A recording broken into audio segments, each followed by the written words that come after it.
अब हम व्यंजन वर्ण के बारे में बताते हैं आपको कि 33 होते हैं। अब हम व्यंजन की बात कर रहे हैं, पहले स्वर की बात कर रहे थे, अब व्यंजन 33 है हिंदी में। व्यंजन वर्णों के प्रकार, व्यंजन वर्णों को 3 भागों में बांटा गया है। पहला है स्पर्श व्यंजन, या इसको हम वर्गीय व्यंजन भी कहते हैं। इनकी संख्या 25 है, यानी 25 है, ठीक है। इनका जो उच्चारण करते हैं स्पर्श व्यंजनों का, तो इसके उच्चारण में कोई हमारा जो विशेष अंग होता है, राइट, मुंह का, जो गले का, तो उसके उच्चारण में, इनके उच्चारण में उनका सहारा लेना पड़ता है। अब हम इसको ट्रिक के द्वारा स्पर्श व्यंजन को याद करेंगे। कचट तप, अब ये कचट तप क्या है? कचट तप है, जैसे स्पर्श व्यंजन में का वर्ग शामिल होते हैं, क ख ग घ, राइट, और इसको हम पढ़ेंगे अंगा, राइट, ये वाला अंगा, ये नासिक के वर्ण, राइट। और नेक्स्ट है का वर्ग हो गया, इसके अलावा चा वर्ग हो गया, ये आप देख सकते हैं, चा वर्ग ये हो गए, राइट, ये स्क्रीन में आप देख सकते हैं डिटेल में, ये चा वर्ण हो गए, ये इयाँ, राइट, वो बन नहीं रहा था मेरे इसमें कंप्यूटर में, तो मैंने ये इयाँ लगा दिया। ये इयाँ जो है ये कुछ इस तरह का होता है, राइट, इस तरह का होता है ये इयाँ, आप समझ गए होंगे, राइट। अब नेक्स्ट आगे बढ़ते, ये टा वर्ग हो गया, टा वर्ग वही, राइट, इसमें इसको हम अणा पढ़ेंगे, राइट, ये जो है हमारा नासिकीय वर्ण, इसको अणा पढ़ेंगे, राइट। ट ठ ड ढ, ये मूर्धन्य वर्ण है। मूर्धन्य का मतलब मूर्धा का इसमें यूज हो रहा है, इसको हम मूर्धन्य वर्ण भी कहते हैं, ये भी आपको याद रखना है, इसका उच्चारण मूर्धा से होता है। चा वर्ग का उच्चारण हमारा जो है ये तालु से होता है, राइट, आप इधर देख सकते हैं, ये तालव्य वर्ण है, तालु से इसका उच्चारण होता है, राइट।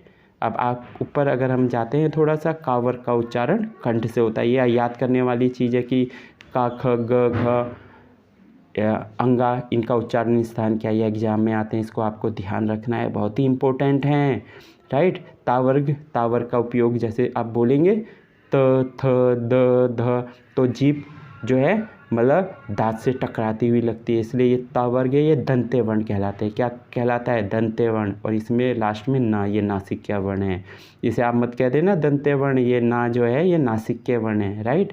इसे हम पंचमाक्षर भी कहते हैं, ठीक है, पंचमाक्षर, ठीक है, पंचमाक्षर कहते हैं, राइट।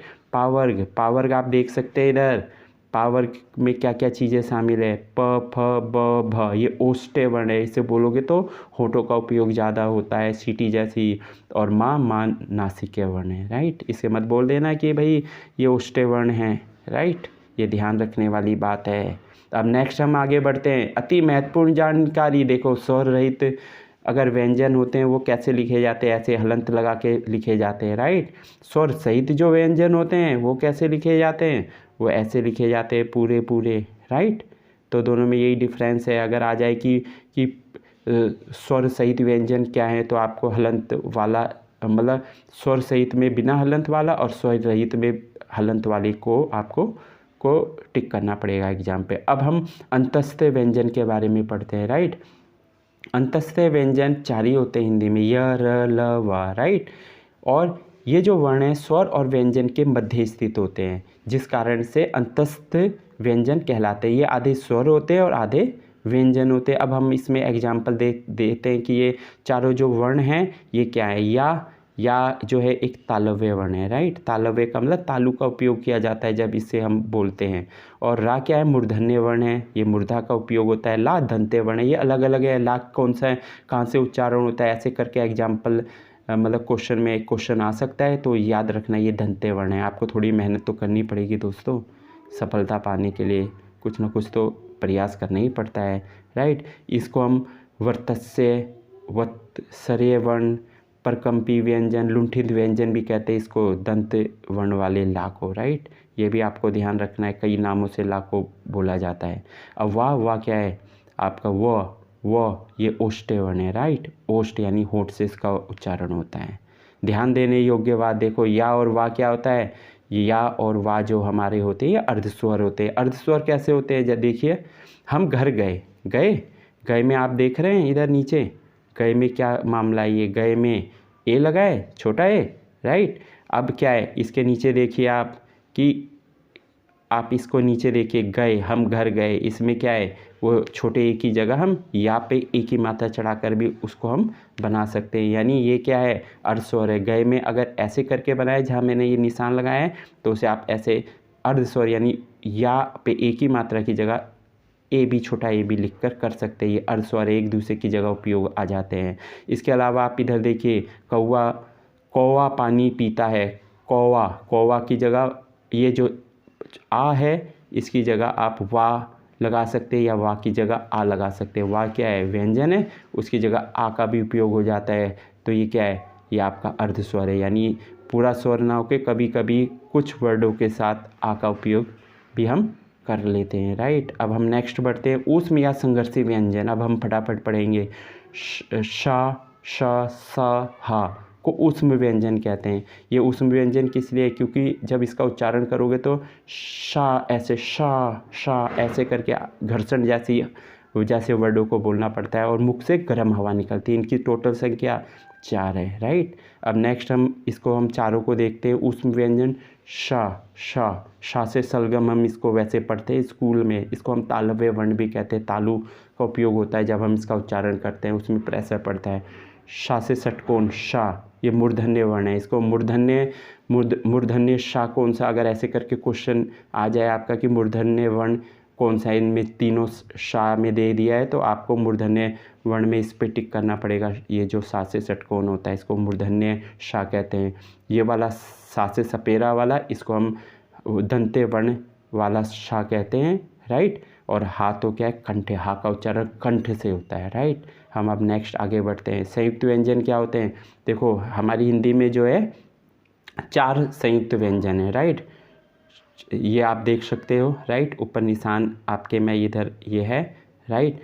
अब आप इसको देखिए, आप इधर देखिए कि का, क हलंत वाला और शा से जो भी षटकोण है उसको अगर हम मिलाएंगे तब छा से क्षत्रिय बनता है। ता पे रा लग जाएगा तब त्रा बनता है। जा और इया वही जो मैंने आपको बताया था इस तरह का वर्ण होता है जो मेरे कंप्यूटर में पढ़ नहीं पाया था। इन दोनों के यूज करके ज्ञा से ज्ञानी बन जाता है, राइट। शा से सलगम प्लस में रा, ये बन गया हमारा शरा, राइट। तो ये संयुक्त व्यंजन, अगर क्वेश्चन आ जाए कि इनमें से संयुक्त व्यंजन क्या है, इसको रट डालिएगा कि ये हमारे क्या है, संयुक्त व्यंजन है, राइट। ये चारों आप ध्यान रखिएगा, संयुक्त व्यंजन होते हैं। इसके अलावा एक और इसमें एक और मामला है कि शरा को हम कई बार मिश्र वर्ण भी कहते हैं। अगर मिश्र वर्ण के बारे में आ जाए कि मिश्र वर्ण को क्या है, तो आपको शरा एक ही मिश्र वर्ण है हिंदी में, शरा, राइट। अब द्विगुण क्या उच्छिप्त व्यंजन, राइट। ये ड़ा जैसे होता है, ये द्विगुण व्यंजन है, राइट। ये हिंदी में केवल 2 हैं, अंडरस्टैंड। आप इसको यहाँ सामने देख सकते हैं। अब हम आगे बढ़ते हैं। ये जो आपका जो ढा है, ये कभी भी मतलब शब्द के प्रारंभ में नहीं आते। शब्द के प्रारंभ में हमेशा मूल आते हैं। यहाँ पर मैंने एग्जाम्पल आपके लिए सेट किया है। बिंदु वाला मध्य या अंत में आते हैं। जो बिंदु वाला है कहाँ आएगा दोस्तों, या तो मध्य में आएगा, जैसे मेढक में नीचे बिंदी है ना, राइट। ऐसे पढ़ना में नीचे बिंदी है, ये या तो बीच में आएंगे वर्ड के, जैसे मेढक में भी बीच में, ढा में भी और गढ़ में लास्ट में, ये या तो बीच में आएंगे ये वाले दोनों, या क्या आएंगे अंत में। और बिना बिंदु वाला हमेशा कहाँ आता है, बिना बिंदु वाला हमेशा प्रारंभ में आएगा, वर्ड की स्टार्टिंग में आएगा, जैसे ढोलक, डमरू, राइट। समझ गए होंगे, उम्मीद है कि आप बहुत अच्छी क्लास ले रहे होंगे। आप हमारे चैनल को सब्सक्राइब कर दीजिए, लाइक कीजिएगा और शेयर कीजिएगा, राइट। अब आगत व्यंजन, इसे हम अली जिह्वा वर्ण भी कहते हैं। आगत व्यंजन किन वर्णों को कहते हैं, जो विदेशी भाषा से भारत में आए हैं, राइट। जैसे हिंदी में एक आगत स्वर सिर्फ एक ही है, कौन सा, ओ, ऐसा वाला ओ, राइट। वो हमारा क्या है, स्वर है, इस तरह से, राइट। पर आगत व्यंजन भी वो आगत स्वर था, ये आगत व्यंजन है। आगत व्यंजन कौन कौन से हैं, क, ये का के नीचे ये नुक्ता लगा है, खा के नीचे ये जो नुक्ता लगा है, राइट। तो ये क्या है, अली जिह्वा वर्ण है। ये अरबी फारसी के वर्ण होते हैं और इनमें नीचे नुक्ता लगा होता है। इससे आप पहचान सकते हैं कि अरबी फारसी का कौन सा वर्ण है या शब्द है, जिसके नीचे आप ये देख सकते हैं कि जो ये बिंदी टाइप की लग जाती है वर्ण के, उसको आप आराम से टिक कर सकते हो कि ये है अरबी फारसी का वर्ण। अब अभियंतर प्रयत्न के आधार पर हम व्यंजन पढ़ेंगे। इस आधार पर व्यंजनों को 8 भागों में बांटा गया है, राइट। किसके आधार पर, अभियंतर का मतलब अंदर से जो भीतरी भाग से जो प्रयत्न हम करते हैं, इसमें को 8 भागों में बांटा गया है। ये बड़ा हिंदी ये टॉपिक कोई आसान नहीं है। स्पर्श व्यंजन आप ये देख सकते हैं, ये सारे के सारे स्पर्श व्यंजन। स्पर्श हो रहा है किसी ना किसी अंग का, जीभ का, तालु का, किसी ना किसी का, क ख ग घ ट ठ ड ढ, राइट। स्पर्श, ये तो स्पर्श व्यंजन है, राइट, ये फर्स्ट वाले में है ना। अब हम स्पर्श संघर्षी में क्या आ जाता है, जैसे का के बाद सीधा टा आ गया ना, राइट, ऊपर ये देखिए है ना, पर इसका बीच में का के बाद नीचे लाइन चा वाली आती है। चा हमारा कहाँ चला गया, चा हमारा स्पर्श संघर्षी में चला गया, ठीक है। स्पर्श तो है पर थोड़ा संघर्ष करना पड़ा, कैसे, जैसे क ख ग घ ऐसे आराम से बोला जाए, चा में थोड़ा प्रेशर पड़ता है, संघर्ष होता है, हमारे मुंह को संघर्ष करना पड़ता है, च छ ज झ, इस तरह से, राइट। अब हम संघर्षी की बात करेंगे। संघर्षी क्या होता है भाई, देखिए संघर्षी व्यंजन क्या चीज़ है। संघर्षी जिसमें संघर्ष करना पड़ा, राइट, काफ़ी संघर्ष करना पड़ा तब उच्चारण हुआ। जैसे ये मैं तो सिंपल तरीके से हम आपको बताएंगे, शा से सलगम, शा से षटकोण, हा से हाथी, ये। और इसके अलावा फा के नीचे नुक्ता है, राइट, वो बिंदी टाइप की जाके नीचे भी नुक्ता है, तो ये क्या है, संघर्षी। इनके उच्चारण में ज़्यादा टाइम लगता है, ज़्यादा मुंह को मेहनत करनी पड़ती है। श ह फ झ, इस तरह से। अनुनासिक के बारे में आप देखिएगा, ये अनुनासिक है। अनुनासिक का मतलब नाक का उपयोग किया जाता है इसके उच्चारण में, जो ये हमारे नंबर 4 में है, ये वाले, राइट, देखिए इसको, है ना, ये अनुनासिक है। अब हम नेक्स्ट आगे बढ़ते हैं। पार्श्विक, इसमें ला शामिल है। अगर पार्श्विक वर्ण कौन सा है तो आप याद कर लीजिए कि ला है हमारा, राइट। प्रकंपित या लुंठित, ये रा से रथ वाला, राइट। अब हम नंबर 7 में उत्क्षिप्त या द्विगुण व्यंजन, ये वही हैं जो डा से डमरू और ढा से ढक्कन वाले का विकसित रूप है हमारा, ये वाला, राइट। ये हमारा क्या है, ये उत्क्षिप्त है, द्विगुण है, यानी इनके डबल गुण है, राइट। अब अर्धस्वर क्या आता है, हिंदी में हमारे 2 ही अर्धस्वर है। अगर अर्धस्वर क्या है, ऐसे क्वेश्चन आते हैं एग्जाम में, ठीक है। ये मत सोचिएगा कि फालतू की चीज़ पढ़ा रहा हूँ, या और वाह, राइट। आप इधर देख सकते हैं, मैंने भी कई कंपटीशन एग्ज़ाम क्रैक किए हैं। बाह्य परिवर्तन के आधार पर, राइट। अब हम बाह्य परिवर्तन के आधार पर वर्णों को पढ़ेंगे कि क्या होता है, बाहर से कैसा परिवर्तन किया जाता है। इस आधार पर वर्णों को 2 भागों में विभाजित किया गया है। अल्प प्राण, राइट, अल्प प्राण का मतलब, अल्प का मतलब कम प्राण, कम प्राण का मतलब जिसका उच्चारण करते समय मुख में से कम हवा की मात्रा मतलब बाहर निकलती है, यानी मुंह को थोड़ा मेहनत भी है, एक तरह से आप कह सकते हैं कि कम करनी पड़ती है। ये टोटल कितने हैं, अल्पप्राण क्या है, 31 है, राइट। अब हम आगे बढ़ते हैं, कौन कौन से, ये भी हम आपको दिखा देते हैं। देखो अल्पप्राण में क्या है, सभी स्पर्श व्यंजन होते हैं। व्यंजन के सभी वर्ग समूह का क्या होता है, पहला, तीसरा, पाँचवा। पहला, तीसरा, पाँचवा क्या है, देखिए आप इसमें नीचे एग्जाम्पल आप कह रहे होगे पहला, तीसरा, पाँचवा क्या है, ये है, देखिए आप, क, इसके बाद खा छूट गया, फिर गा, ये नंबर 3 में आता है। क ख ग घ, घा को छोड़ के नंबर 5 में हमारा ये अंग आ जाता है, राइट। तो ये हमारे कौन से स्पर्श व्यंजन समूह के वर्ग के पहले, तीसरे और 5वें। इसके बाद इसमें अंतस्थ व्यंजन भी शामिल होते हैं। आप ऊपर देखिए, अंतस्थ व्यंजन आपको पता ही है, पढ़ा दिया हमने ऑलरेडी। इसके बाद सभी स्वर इसमें शामिल होते हैं, किसमें, अल्प प्राण में, जिसमें कम प्राण लगाने पड़ते हैं, कम हवा बाहर निकलती है, राइट। इसके अलावा अनुस्वार अंग भी मतलब हमारा अल्प प्राण होता है। अब महाप्राण देखो, नंबर 2 हमारा महाप्राण। महाप्राण क्या होता है, महाप्राण मीन्स होता है जिसमें कि हमारे श्वास की मात्रा अधिक निकलती है, हमें ज़्यादा मेहनत करनी पड़ती है। ये सिर्फ 15 हैं, आप इसकी काउंटिंग भी याद रखना कि वो अल्पप्राण में कितने होते हैं और महाप्राण में कितने होते हैं। कई बार एग्जाम्स में आ जाते हैं। आप ये वीडियो अगर आपने पूरा वॉच कर लिया तो मेरे को पूरी उम्मीद है कि मैंने बहुत मेहनत करी है इस वीडियो में, कि आप PCS के एग्ज़ाम की भी इंग्लिश आप आराम से क्लियर कर सकते हैं। बाकी तो एग्ज़ाम आप आराम से क्लियर कर ही लेंगे। और देखिए स्पर्श व्यंजन के सभी वर्ग समूह, महाप्राण में क्या होता है, स्पर्श व्यंजन के सभी वर्ग समूह का दूसरा, चौथा इसमें शामिल होता है। अब आप कहेंगे ये दूसरा, चौथा मामला क्या है, आप देखिए इधर, स्पर्श व्यंजन का दूसरा, राइट, क पहला माना जाता है, खा दूसरा माना जाता है, और ग तीसरा, और घा क्या होता है, चौथा माना जाता है। तो दूसरा, चौथा क्या हो गया, खा और गा। क ख, खा दूसरा हो गया, ग घ, घा चौथा हो गया। ऐसे बाकी उसके नीचे के भी सारे के सारे, ठीक है। ये सारे के सारे हमारे महाप्राण में आते हैं। अब हम नेक्स्ट आगे बढ़ते हैं। इसमें ऊष्म व्यंजन भी, महाप्राण में ऊष्म व्यंजन भी शामिल होते हैं। ये तीनों के तीनों सा शामिल होते हैं और हा से हल। मैं तो आराम से बच्चों की तरह पढ़ाता हूँ ताकि आराम से समझ में आए। ज़्यादा स्टैंडर्ड तरीके से पढ़ाओगे तो बच्चे कंफ्यूज हो जाते हैं। और इसमें आहा भी शामिल होता है, आहा आहा विसर्ग वाला, राइट। ये सारे महाप्राण में शामिल है। इसे याद करना पड़ता है, मेहनत करनी पड़ती है थोड़ा सा। 2-3 बार वीडियो देखिए, बिल्कुल क्लियर हो जाएगा आपका। स्वर तंत्री के आधार पर वर्ण, आप मेरे चैनल को सब्सक्राइब कर लीजिए। स्वर तंत्री के आधार पर भी वर्ण हमने इसमें बनाया है। देखो स्वर तंत्री के हिसाब से भी हमारे वर्ण कितनी तरह के होते हैं, हमारे 2 तरह के होते हैं दोस्तों, राइट।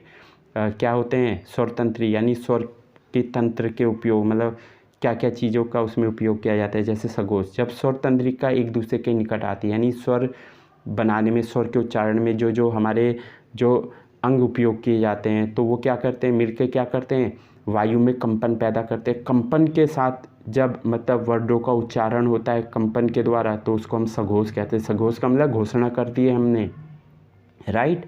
तो ये टोटल क्या होता है सघोष में, सघोष का मतलब है 31, इसमें 31 होते हैं। सघोष का मतलब हमने इसमें काफ़ी मतलब जोर लगाया है, राइट, कंपन पैदा करा है, राइट। ये 31 होते हैं टोटल। और इसमें क्या क्या चीज़ें शामिल होती है आप देखिए, इसमें क्या क्या शामिल होता है। स्पर्श व्यंजन के सभी वर्ग समूह का तीसरा चौथा पाँचवा, राइट, प्लस में अंतस, और बाकी आप इसे देख लीजिए, व्यंजन, अंतस व्यंजन, उष्म व्यंजन, हा, इसमें उष्म व्यंजन में सिर्फ एक हा शामिल है, प्लस में सभी स्वर। स्पर्श व्यंजन के आप अपने ऊपर देखा है तीसरा चौथा पाँचवा। अब तीसरा चौथा पाँचवा हमारा कौन सा होता है, ग घ अंगा, राइट। ये सारे क्या है, तीसरा चौथा पाँचवा, क ख फर्स्ट सेकंड, और ये ग घ अंगा ये तीसरा चौथा पाँचवा है। और अंतस्था व्यंजन आपको पता ही है यार, अलावा हा, उस व्यंजन में बस एक हा, राइट, और सभी स्वर इसमें शामिल होते हैं। अब अघोष में चले जाते हैं। सघोष का में क्या करा हमने कि सघोष में स्वर तंत्रिकाओं ने मतलब कंपन पैदा करा। अघोष में क्या होता है कि स्वर तंत्रिका कंपन ही पैदा नहीं करती, बिना कंपन के जो वायु है वो हमारे मुंह से बाहर निकल जाती है और उच्चारण हो जाता है हमारा, राइट। तो ये इनकी टोटल संख्या कितनी है, 13 है, राइट। तो 13 में क्या क्या शामिल है, स्पर्श व्यंजन के सभी वर्ग समूह का पहला दूसरा वर्ण होता है, राइट, वही क और ख। आप नीचे देख सकते हैं, मैंने आपके लिए यहाँ पर ये प्रोवाइड कराया हुआ है, राइट। स्पर्श व्यंजन समूह का क ख शामिल होता है, राइट। आगे देखिए और इसमें क्या शामिल होता है, इसमें हमारा शा, तीनों शा शामिल होते हैं ऊष्म व्यंजन के। अब हमारा ये वीडियो समाप्त होता है। धन्यवाद। सब्सक्राइब कीजिए, लाइक कीजिए एंड शेयर कीजिए। उम्मीद है कि आपने बहुत अच्छी तैयारी की होगी। 1-2 बार वीडियो देखिएगा। बाय, अपना ख्याल रखिएगा।